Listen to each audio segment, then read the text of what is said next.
Hello my dear students. तो आज हम करने वाले हैं कक्षा 4 का बांसुरी का chapter 1 unit 1 visual art.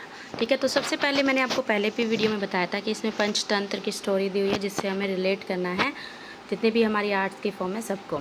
The Panchatantra is a set of stories written in the Sanskrit language more than 2000 years ago. तो पंचतंत्र बेसिकली है क्या? एक स्टोरीज़ लिखी हुई हैं जो कि बेसिकली कौन सी लैंग्वेज में लिखी गई हैं? संस्कृत में लिखी गई हैं और लगभग 2000 साल पहले ये लिखी गई थी। It was written by a well known Sanskrit scholar Vishnu Sharma. और लिखी किसने थी? संस्कृत के स्कॉलर थे जिनका नाम था विष्णु शर्मा। याद रखना कि पंचतंत्र स्टोरीज़ किसने लिखी हैं, तो नाम था उनका विष्णु शर्मा।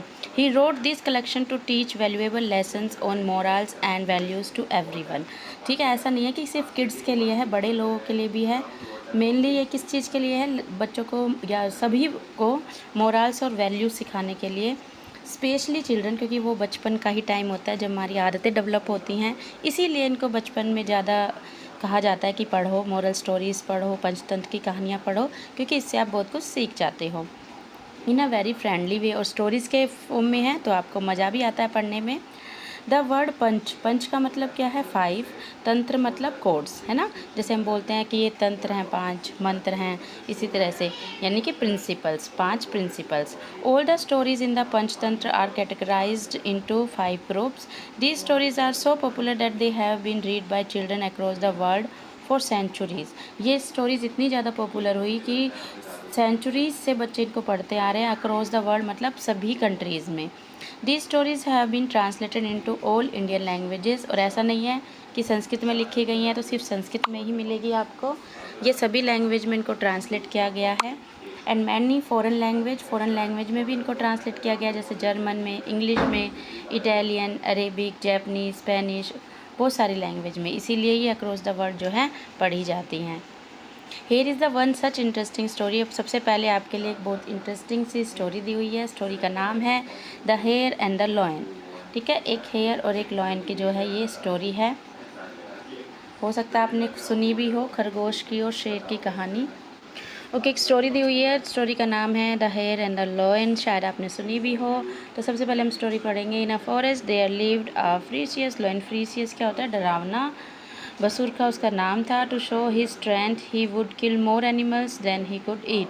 मतलब वो जितना खा सकता था उससे ज़्यादा एनिमल्स को वो मार देता था अपनी ताकत दिखाने के लिए। The animals lived in constant fear. और जो जितने भी एनिमल्स थे वो डर के रहते थे। One day they decided to they devised a plan and approached the lion with a proposal. उन्होंने एक प्लान बनाया और वो एक प्रपोजल के साथ जो थे लॉयन के पास गए। ये एक पिक्चर दी हुई है, इसमें आप अपना मनपसंद कलर जो है कर सकते हो। ठीक है, नेक्स्ट है we promise to send you one animal every day. Why kill us all when one a day is enough for you. तो वो क्या कह रहा है हिरन उससे, लोयन से, कि हम एक एनिमल डेली आपके पास भेजेंगे। जब एक एनिमल आपके लिए काफ़ी है तो उससे ज़्यादा आप क्यों मारना है? तो लोयन क्या बोलता है? Fine, but if one ever fails to come I will kill you all. लेकिन अगर किसी दिन कोई आना फेल हो गया तो उस दिन मैं क्या करूँगा? सबको मार डालूँगा। Every day an animal presented itself to the lion for his meal. और हर दिन एक एनिमल अपने आप को उसके सामने लाने लगा उसका खाना बनने के लिए। ठीक है, तो डेली एक एनिमल आने लग गया। One day it was the hare's turn. और एक दिन खरगोश की टर्न आई। He walked slowly trying to delay his fate.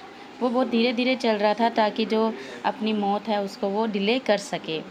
You miserable creature you are late. अब वो लोयन किसको बोल रहा है? गुस्से में आके खरगोश को, कि तुम लेट हो। Because of you I will kill all the animals tomorrow. और तुम्हारी वजह से मैं अब सभी एनिमल्स को कल मार दूंगा। It is not my fault. ये मेरी गलती नहीं है sir. A stronger lion stop me on my way. और एक बहुत ज़्यादा ताकतवर लोयन ने मुझे रास्ते में रोक लिया था। He said he will eat me before you. और उसने मुझसे क्या कहा? कि वो आपसे पहले मुझे खा जाएगा। A stronger lion show him to me immediately. एक बहुत ज़्यादा मजबूत ताकतवर लोयन मुझे दिखाओ। Look sir he has retreated into his cave. अब उसने क्या कहा कि वो जो है लोयन वो कहाँ रहता है? इस केव में रहता है ना। जबकि ये केव नहीं है, ये क्या है? कुआं है जिसके अंदर पानी है। आपने सुनी होगी ये स्टोरी शायद। He looks just like me he dares to challenge me. Okay, अब वो लोयन को क्या दिखता है पानी में, हम क्या देख पाते हैं, अपनी परछाई। तो लोयन को भी अपनी परछाई दिखती है और वो कहता है ये तो मेरी तरह दिखता है और इसने क्या मुझे चैलेंज करने की कोशिश की है।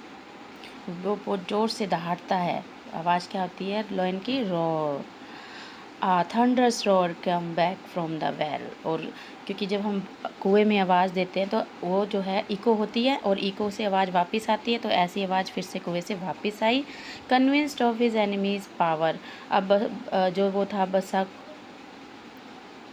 बसुरका, उसको क्या लगा कि यहाँ से भी कोई लोयन की आवाज़ आ रही है। उसने अटैक कर दिया और वो जो है कुएं में गिरकर मर गया, जंगल को बचा लिया। तो ये हमारी थी स्टोरी जो आपने सुनी भी होगी। What did you learn from the story? अब आपने स्टोरी से क्या सीखा, तो आपको यहाँ पे लिखना है जो आपने यहाँ से सीखा। Good, now you start learning new things in art, music, theatre and dance. You will be referring to the story for many of the activities. अब आपने स्टोरी पढ़ ली है, आपने सीख लिया है। क्या सीखा आपने स्टोरी को, कि we can overcome the situation with our mind, with our brain. If we use our brain we can handle all the situation, है ना। डरने की जगह हमें बुद्धि का इस्तेमाल करना चाहिए और जिससे कि हम बड़ी से बड़ी मुसीबत से भी निकल सकते हैं और दूसरों को भी निकाल सकते हैं। अब ये कह रहा है कि आपने स्टोरी को पढ़ लिया है, अब आप तैयार हो इस स्टोरी को रिलेट करने के लिए आर्ट, म्यूज़िक, थिएटर और डांस में। तो इसी स्टोरी से रिलेटेड हम एक्टिविटीज़ करेंगे। It's not wonderful to see how a Panchatantra story connects all the art form. और देखना मज़ेदार होगा कि किस तरह से हम एक ही स्टोरी को सभी आर्ट फॉर्म्स के साथ कनेक्ट कर पाएंगे। So remember this story. अब तुम्हें ये स्टोरी अच्छे से याद रखनी है। And have fun performing all the activities. और सभी एक्टिविटीज़ को करते हुए तुम्हें इंजॉय करना है। Whenever you see this it means you have to recall the hare and the lion story. अब जहाँ पे भी तुम्हें लोयन दिखेगा, हेयर दिखेगा, तो तुम्हें स्टोरी को रिलेट करना है, याद करना है। अब सबसे पहले देखो यहाँ पे एक पिक्चर दी हुई है। विजुअल आर्ट्स का पार्ट आपका स्टार्ट हो गया है। विजुअल आर्ट मतलब यहाँ पे हम आर्ट वर्क करेंगे। पहली यूनिट है आपकी, ठीक है।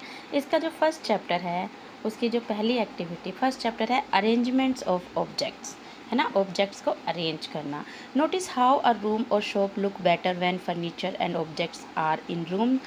Artistically adding fabrics in the background help catch our attention. जब भी किसी को बहुत सुंदर तरीके से सजाया होता है, कभी आप रेस्टोरेंट वगैरह में जाते हो जहाँ पे बहुत अच्छी डेकोरेशन की होती है, पीछे कर्टेन लगाए होते हैं, आगे जो है उनको सजाया होता है, तो कितना अच्छा लगता है, हमें देखने में बहुत अच्छा लगता है।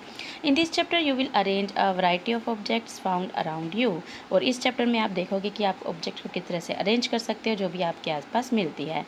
As you draw, observe the space around the objects and compare the various sizes, shapes, forms and colors. Have you ever played hide and seek on paper? क्या कभी आपने पेपर पे hide and seek खेला है? You will soon be able to create your visual hide and seek through drawings. और नहीं खेला है तो आप सीख जाओगे जल्दी ही कि किस तरह से हम अपने पेज पर विजुअल हाइड एंड सीक जो है ड्राइंग के थ्रू बना सकते हैं।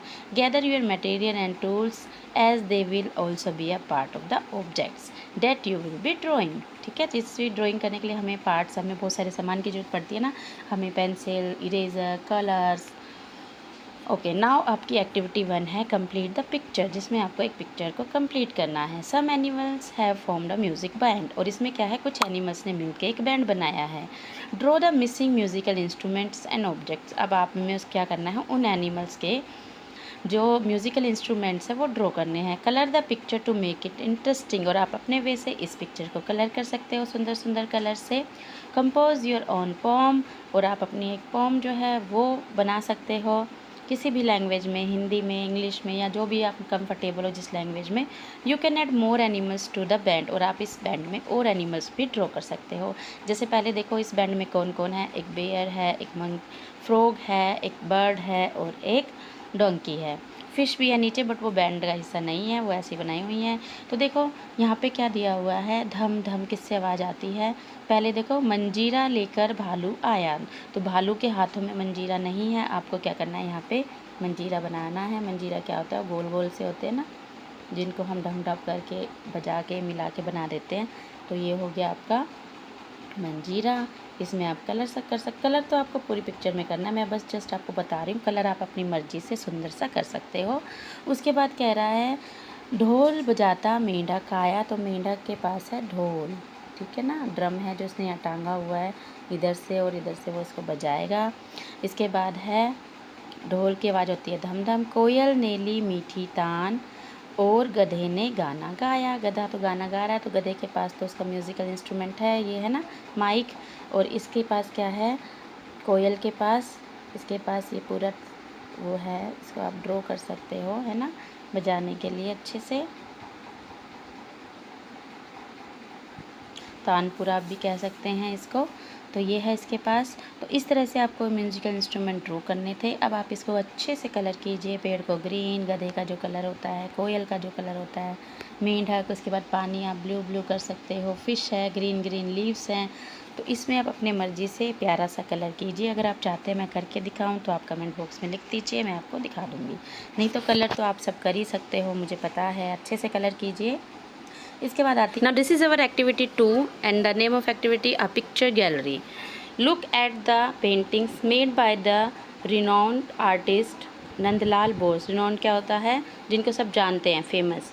He has shown people in various occupations. In pictures में, इन पेंटिंग्स में उन्होंने बहुत सारे लोग दिखाए हैं जो अलग अलग ऑक्यूपेशन में हैं। In which picture do you see the following musical instruments. तो आपको बताना है जिसमें म्यूज़िकल इंस्ट्रूमेंट के नाम लिखे हुए हैं, तानपुरा, धक, घटम, सिंगा, ये सब म्यूज़िक इंस्ट्रूमेंट के नाम हैं। तो आपको इन पिक्चर्स में ढूंढने हैं और बताना है कौन से पिक्चर में ये जो म्यूज़िकल इंस्ट्रूमेंट है वो दिए गए हैं। List other object that you see such as tools और ऑर्नामेंट्स बिलो। और इनके अलावा क्या क्या चीज़ें नज़र आ रही हैं वो आप लिख सकते हो।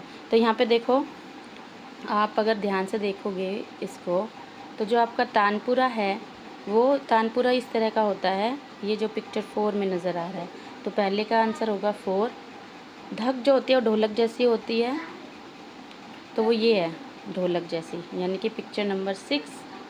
इसके बाद घटम, ये जो मटके से है ना, इनको घटम बोलते हैं, तो ये पिक्चर नंबर 5। और सिंगा होता है ये, तो ये है आपका पिक्चर नंबर 1 में, ठीक है। इसके अलावा आपको देखो इसमें बताना और क्या चीज़ें नज़र आ रही हैं इंस्ट्रूमेंट। ये तो चारों थे म्यूज़िक इंस्ट्रूमेंट। अब इसमें और इसमें ये जो 2 इंस्ट्रूमेंट हैं, टूल्स हैं या फिर, इनको आपको नाम बताने हैं। इसके अलावा आपको पिक्चर में और क्या क्या नज़र आ रहा है वो आप लिख सकते हो। जैसे देखो सेकंड पिक्चर में इसके हाथ में फ़ैन है, हैंड फैन भी बोलते हैं इसको। इसके जो थर्ड पिक्चर है, इसके हाथ में स्पेड है, जिसका डिगिंग टूल होता है ना खोदने के लिए, तो इसको हम क्या बोल सकते हैं, स्पेड। ओके। इसके अलावा और क्या क्या नज़र आ रहा है वो आप लिख सकते हो। जैसे ज्वेलरी पहनी हुई है बहुत से लोगों ने। ऑर्नामेंट क्या होते हैं, जो ज्वेलरी वगैरह पहनते हैं ना, बैंगल्स हो गई या गले में कुछ डाला हुआ है वो। तो जो भी आपको नज़र आ रहा है उसकी आप लिस्ट यहाँ पे बना सकते हो। तो ये हमारी 2 एक्टिविटी हो गई। नेक्स्ट जो एक्टिविटीज़ हैं 3, 4 और 5 वो हम नेक्स्ट वीडियो में करेंगे। तो तब तक आप इनकी प्रैक्टिस कीजिए। Good luck.